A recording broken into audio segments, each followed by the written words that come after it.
بعد أول انتصار أحمس موقفش ولا لحظة، جمع جيشه واتجه مباشرة لأقوى حصون الهكسوس واريس.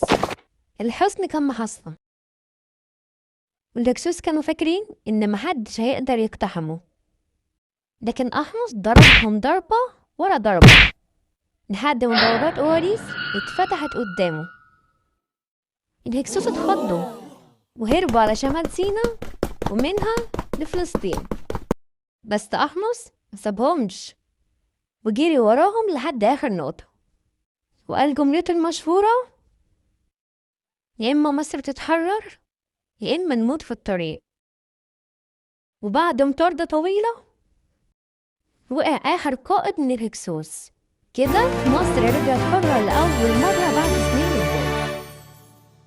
أحمس رجع منتصر والناس استقبلوه زي البطل الحقيقي، ومع انتصاره بدأ عصر جديد اسمه الدولة الحديثة، العصر اللي مصر بقت فيه أقوى قوة في الشرق.